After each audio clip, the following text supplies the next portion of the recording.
कि संसार में मनुष्य का जन्म होता है तो उसके जन्म और जीवन के बारे में कुछ बताने की कृपा करें। कबीर साहब बहुत निराले संत हैं। वे कहते हैं, कबीर जब हम पैदा हुए जग हंसे हम रोए, ऐसी करनी कर चलो हम हंसे जग रोए, हम हंसे जग रोए। करनी माने कर्म होता है और कर्म का महत्व प्रत्येक शास्त्र में बताया गया है, क्योंकि कर्म से ही भाग्य का निर्माण होता है और भाग्य हर व्यक्ति चाहता है मेरा भाग्य सौभाग्य में बदल जाए, मेरा भाग्य बड़ा भाग्य हो जाए। संत कबीर कहते हैं, जब तुम्हारा जन्म होता है तुम रोते हो, बिलखते हो, चिल्लाते हो, लेकिन जिनके घर में तुम्हारा जन्म होता है वे खुशी मनाते हैं। जिसने जन्म लिया है वो रो रहा है और जिनके घर में जन्म लिया है वो खुशी मना रहे हैं। तो कबीर साहब कहते हैं, जन्म लेने वाले इंसान, बालक, बालिका, तेरे जन्म में सबको खुशी हुई है। माँ को प्रसव पीड़ा का कष्ट है, लेकिन फिर भी उसका मन खुश है कि हमारे द्वारा कोई संतान का जन्म हो। पिताजी भी खुश है, क्योंकि बालक जब तक जन्म न ले तब तक एक स्त्री मां नहीं बनती है और एक पुरुष पिता नहीं बनता है। माता पिता, पति पत्नी मिल करके पुत्र और पुत्री को जन्म देते हैं, लेकिन पुत्र और पुत्री जन्म लेते ही जो पति पत्नी आज तक कहलाते थे उनको माता पिता की उपाधि प्रदान कर देते हैं।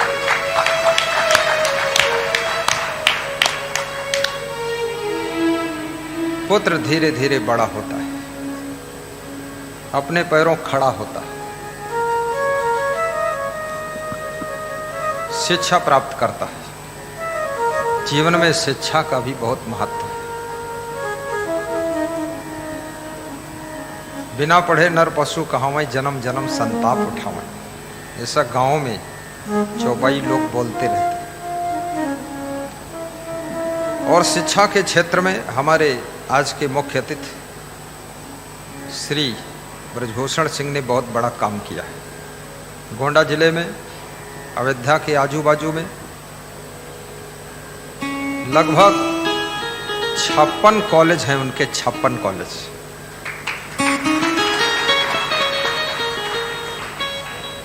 अब सोचिए उनका दिमाग कितना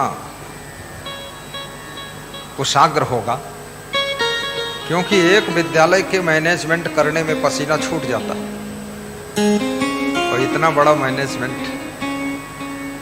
और जब 56 कॉलेज हैं तो कम से कम, ज़्यादा नहीं लेकिन 5600 एम्प्लॉयर होंगे, शिक्षक, प्रिंसिपल, प्यून, क्लर्क। 5600 परिवार को रोजगार उन्होंने दे दिया, रोजी रोटी का प्रबंध कर दिया। और 56 कॉलेज में, अगर एक कॉलेज में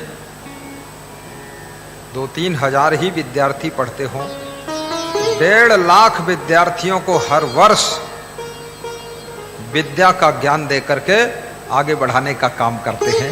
ऐसे हैं ये ब्रजभूषण जी। बालक शिक्षा प्राप्त करता है, अब उसके बाद संस्कार की भी बात आती है। संस्कार विहीन बालक बंदर से कम नहीं, और संस्कारवान बालक कृष्ण कन्हैया, बाल कृष्ण जैसा होता है। संस्कार से भरी हुई बेटी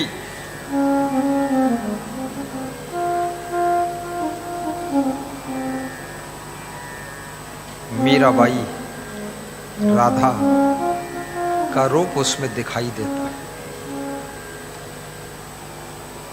जैसा आपका संस्कार होता है वैसा आपके द्वारा संसार में आपके कर्मों का आकार बनता है। संस्कार के बिना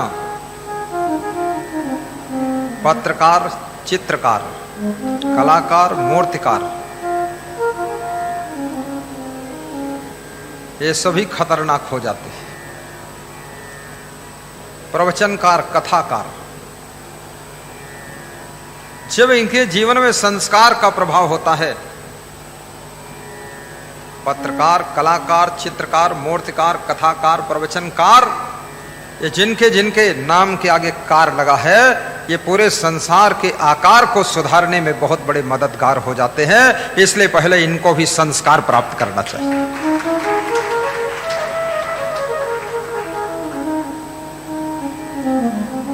मैंने सुना है, मेरे गुरुदेव सुनाते थे, एक बहुत बड़ा होटल था।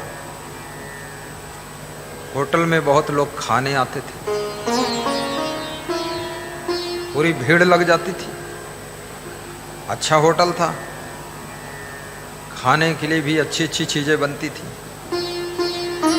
उस भीड़ के बीच में एक बुजुर्ग आदमी आता था, वो भी प्रेम से खाता था, लेकिन जब देखता था भीड़ बहुत हो गई तो बिना पेमेंट किए हुए चुपके से खिसक जाता था। ऐसा वर्षों से कर रहा था। होटल का जो वेटर था, कर्मचारी, वो देखता था, उसकी नजर पड़ी कि ये आदमी यार बड़ा चालाक है, रोज खा लेता है और चुपके से निकल जाता है। तो एक दिन जब वो खा रहा था, खाने के बाद हाथ धो रहा था, तो होटल का कर्मचारी अपने मालिक के पास जाता है, कहता मालिक साहब, ये सीसी कैमरे भी लगे हैं, जरा जांच करा लो। ये बूढ़ा आदमी साल भर से रोज खाता है, पेमेंट देता ही नहीं, चुपके से निकल जाता है। इसको पकड़ो और पूछो ये पैसे क्यों नहीं देता। तो होटल के मालिक ने कहा, मैं सीसीटीवी कैमरे में चेक कर चुका हूं, ये रोज खाता है, रोज चुपके से निकल जाता है, और तू ये बता दे तुझे क्या दिक्कत है। मैं इसको पकड़ चुका हूं। तो बोले तो इसको पेमेंट देना चाहिए। होटल मालिक ने कहा, तुझे पता नहीं है, ये बूढ़ा आदमी है, कमजोर है, इसको मैं भले नहीं जानता हूं, लेकिन इस होटल में जो भीड़ आती है ये शायद इसी के कारण आती है। बोले इसके कारण आती है? इसके कारण कैसे आती है? तो होटल मालिक ने कहा कि मैं एक बार आ रहा था, तो ये सड़क किनारे बैठा था और ये माला जप रहा था, तो मैं गाड़ी रोककर इसके पास गया, तो ये कह रहा था, हे भगवान होटल में बहुत भीड़ भेज दो, हे भगवान होटल में ज़्यादा भीड़ भेज दो, भीड़ होगी उसी बीच में चुपके से खा लूँगा, नहीं अकेले जाऊँगा तो खाने नहीं देंगे, हे भगवान भीड़ भेज दो। तो ये यही माला जप रहा था। तो इसके माला जपने से भगवान का सुमिरन करता है कि भगवान भीड़ भेज दो, होटल में भीड़ भेज दो, तो यहाँ भीड़ रोज आती है, और जो भीड़ लाने वाला ये बुढ़ा आदमी है ये फ्री खाता है, तो इसमें कोई बुराई नहीं है, जिंदगी भर खाए और भीड़ यहाँ भेजता चला जाए। आपकी उन्नति किसकी वजह से हो रही है? आपके घर में जो बूढ़े माता पिता हैं, बूढ़े दादा दादी, शायद वे काम तो कुछ नहीं कर पाते होंगे, लेकिन हो सकता है वह तुम्हारे लिए बहुत बड़ी दुआएं मांगते हों आशीर्वाद मांगते हो, जिसके कारण तुम उन्नति करते चले जा रहे हो, चार चांद लगाते चले जा रहे हो। इसलिए कृपया उनका ध्यान रखना। वे हाथ से काम भले न कर पाए, लेकिन मन से तुम्हारे लिए दुआ गुरुदेव से मांगते हैं, देवी देवताओं से मांगते हैं, इसलिए तुम्हारी प्रगति होती चली जा रही है।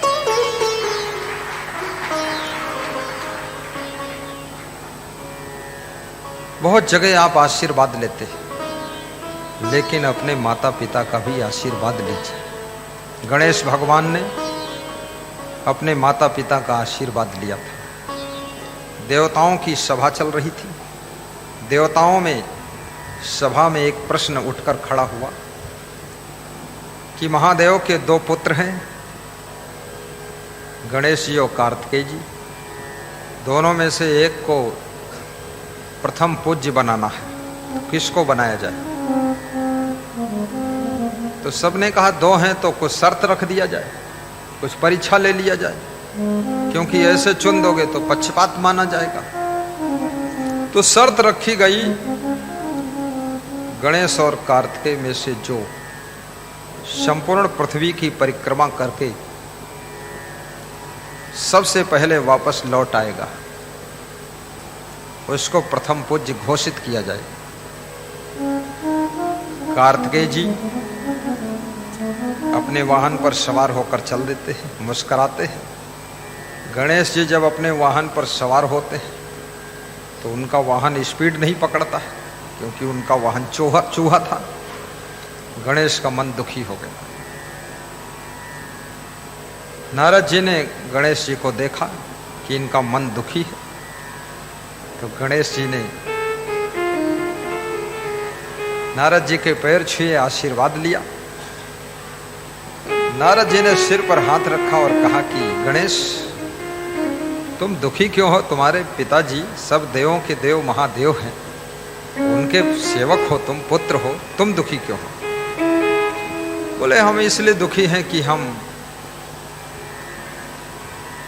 कार्तिकेय से पहले पृथ्वी की परिक्रमा करके वापस नहीं आ पाएंगे,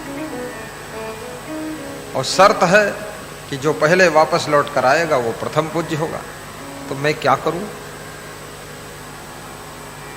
तो नारद जी ने कहा तुम चिंता न करो, तुम्हारे माता पिता हैं भगवान शिव और माता पार्वती, इनकी 7 परिक्रमा करके इन्हीं के पांव छूकर और इन्हीं के चरणों में ध्यान लगाकर बैठ जाओ, बाकी तुम कहीं चक्कर काटने जाओ ही मत। गणेश जी अपने माता पिता की 7 परिक्रमा करके चरण छूकर, मस्तक उनके चरणों में लगाकर, हाथ जोड़कर ध्यान करके बैठ गए। लेकिन मन में थोड़ा उथल पुथल थी कि शर्त तो है पृथ्वी की परिक्रमा की, और खाली यहीं 7 चक्कर घूम के बैठा हूं, क्या होगा पता नहीं। कार्तिकेय भी वापस लौट कर आ गए। देवताओं की सभा में नारद जी उठकर बोलते हैं कि कार्तिकेय ने पृथ्वी की परिक्रमा किया है, लेकिन गणेश जी ने अपने माता पिता की परिक्रमा किया है, और सारी पृथ्वी माता पिता से भरी हुई है। जो अपने माता पिता को नहीं पहचान सका, जो गुरु को नहीं पहचान सका और उनका आदर नहीं कर सका, तो पूरी धरती पर खोपड़ी घुमाने से कोई फायदा नहीं निकला, कोई फायदा नहीं निकला। तो गणेश जी ने अपने माता पिता का आदर किया, सम्मान किया, परिक्रमा घूमे, हाथ जोड़कर बैठे हैं, श्रद्धा से चरण छुआ। इसलिए गणेश को आज प्रथम पूज्य घोषित किया जाता है। जब कोई आपके यहां मांगलिक कार्ड छपता है तो उसमें आप लिखते हैं प्रथम गणेशाय नमः, यही लिखते कि नहीं लिखते? प्रथम गणेशाय नमः। तो माता पिता का आदर करो। अब चरण छूने की परंपरा, सम्मान देने की व्यवस्था धीरे धीरे घटती जा रही है। बेटा को भी शर्म लगती है कि माँ बाप के पैर कैसे छूं, ये तो रोज इसी घर में लगते हैं, इनको कोई खास बात दिखती नहीं है। और बहुत से लोगों को मैं देखता हूँ किसी के चरण छूते हैं तो चरण छू करके फिर अपने पेट में लगा लेते हैं।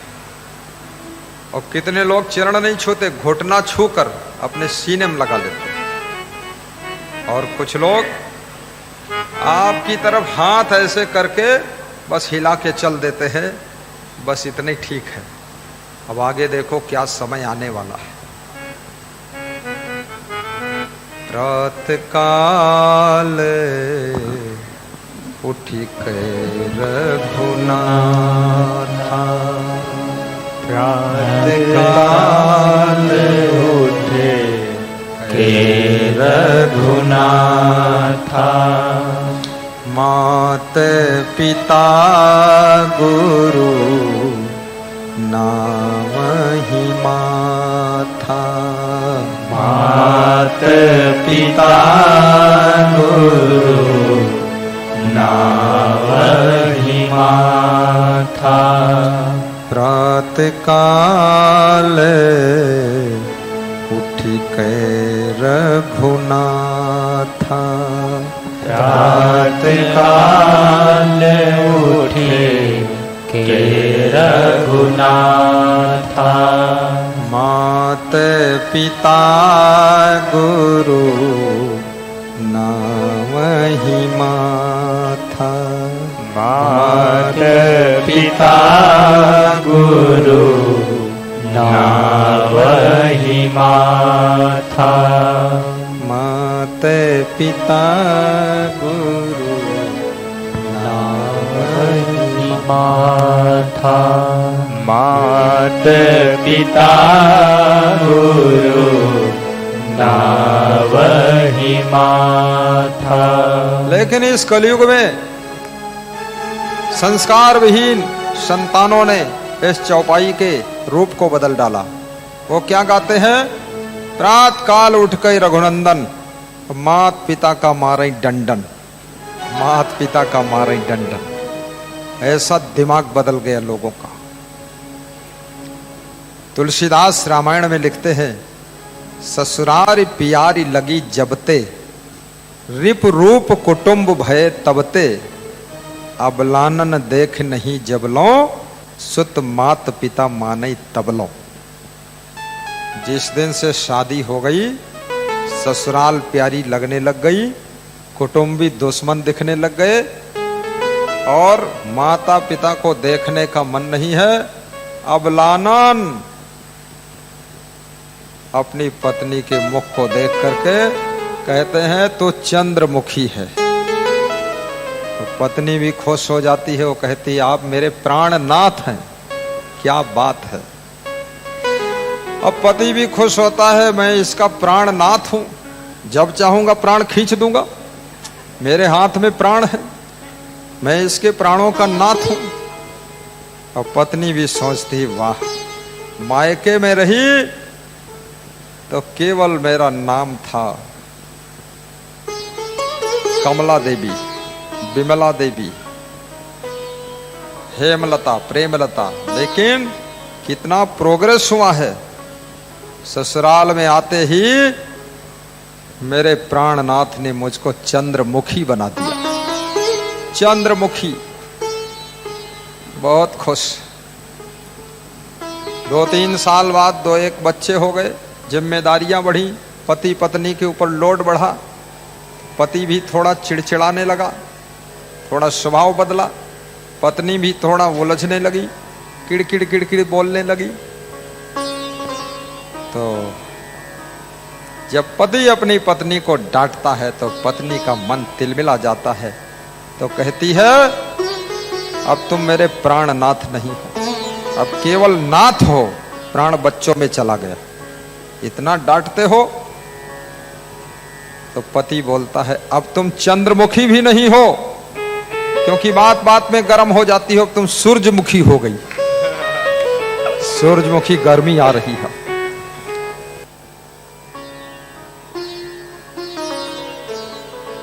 जिंदगी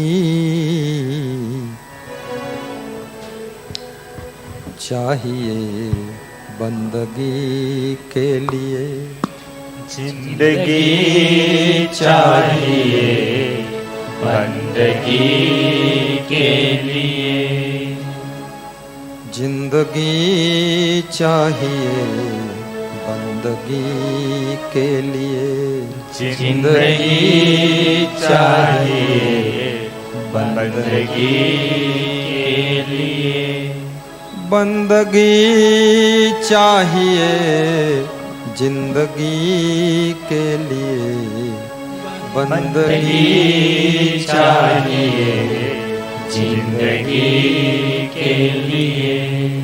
रहने वाले गुरु लखीमपुर के, रहने वाले गुरु लखीमपुर के, नाम उनका क्षमा काम उनका क्षमा, नाम उनका क्षमा, मेरे गुरु का नाम क्षमा था, का क्षमा, और क्षमा गुण भगवान राम का था। क्षमा, परशुराम जी ने बहुत गालियां दिया, कठोर बोले, लेकिन सब क्षमा कर दिया। केवट ने भी बहुत कड़ी कड़ी बड़ी बड़ी बातें किया, लेकिन सब क्षमा कर दिया। जिसमें क्षमा का गुण होता है, याद रखना, वो व्यक्ति महान पुरुष होता है, पुरुषोत्तम राम होता है, और वही भगवान होता है। तो ये परशुराम भगवान क्यों बने?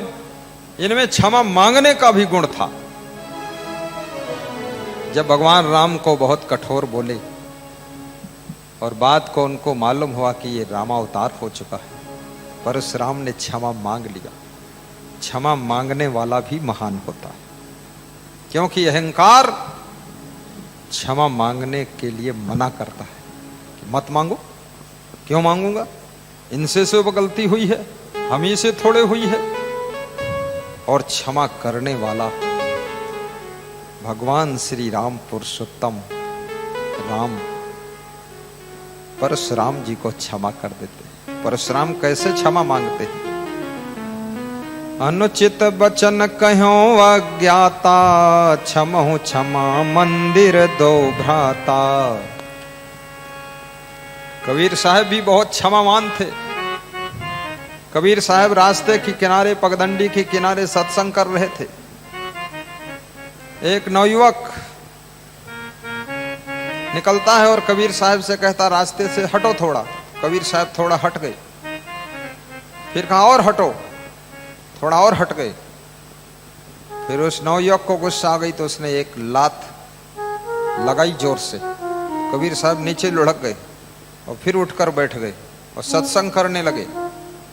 4-5 नवयुवक सत्संग सुन रहे थे। उन्होंने कहा, इसने लात क्यों मारी? इसके 20 लात मारूंगा। कबीर साहब ने कहा कि हमारा विषय सत्संग है, उसका विषय लात मारना है। इस विषय का उत्तर उसी को पता होगा, बाकी आप अपने विषय में रहिए, उसको अपने विषय में जाने दीजिए। शाम को घूमते घूमते वही नवयुवक आया और कबीर के चरणों में गिर पड़ा। बोला, मेरी माँ ने कहा था कबीर को गुरु बनाना, मैं तुमको गुरु बनाने के लिए आया था और तुम्हें लात मारकर चला गया, मुझे माफ करो। कबीर ने कहा, मैं माफ क्षमा उधार नहीं रखता हूं, सुबह ही माफ कर दिया था। अगर माफ ना करता तो मेरे साथ जो नवयुवक सत्संगी बैठे थे वह तुमको साफ कर देते, मैं तो उसी समय माफ कर दिया था। बोले, मैंने लात मार दिया, आपको बहुत बड़ी गलती हो गई। तो कबीर साहब ने क्या कहा, 2 पैसे की हंडी ले वे, ठोंकी बजाई दाम तब दे वे, बड़े ज्ञान का गुरु है भाई, क्यों न परीक्षा करके लाई। मिट्टी की हंडी आदमी खरीदता है, उसको भी ठोंक बजा करके देखता है अच्छी है कि नहीं। तो तुम तो गुरु बनाने जा रहे थे, तुमने एक लात मार कर देख लिया गुरु कंप्लीट है कि नहीं है, कोई बात नहीं है। विभीषण को लात लगी रावण की, तो भगवान राम ने उनको गले लगा लिया।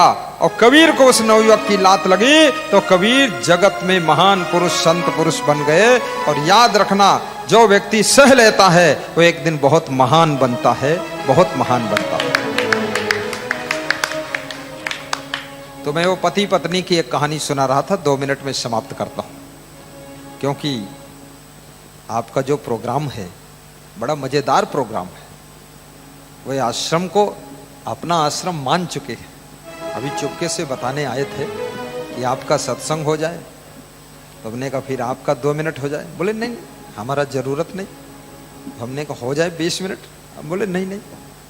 फिर बोले हम ये बताने आए हैं, आपके सत्संग के बाद हम यहाँ से 8-9 किलोमीटर दूर एक बच्चों के साथ कार्यक्रम दिया हूँ, तो गाड़ी से जाऊँगा, हेलीकॉप्टर मेरा यहीं खड़ा रहेगा और उस कार्यक्रम को कर फिर आऊँगा और फिर गुरु जी के साथ मिलकर बैठ करके उसके बाद में फिर हम विदा होंगे आराम से। देखो, कोई नेता उसी दिन दोबारा आता ही नहीं है, तो ये नेता नहीं, महान भक्त है और आश्रम का सुंदर वक्त है। हाँ, उनको लगता है ये तो हमारा आश्रम है, हमारा घर है, 2 बार आओ, 3 बार जाओ, बार बार आओ, यहाँ क्या फर्क है, ऐसा भाव उनका। यही बताने आए थे मुझको। तो पत्नी कहती है आप मेरे केवल नाथ रह गए। पति कहता आप तुम सूरजमुखी हो गई, क्योंकि दिमाग गर्म होता तुम्हारा। थोड़े दिन के बाद थोड़ा लड़ाई झगड़ा ज्यादा होने लगा, दंपति में विपत्ति आने लगी।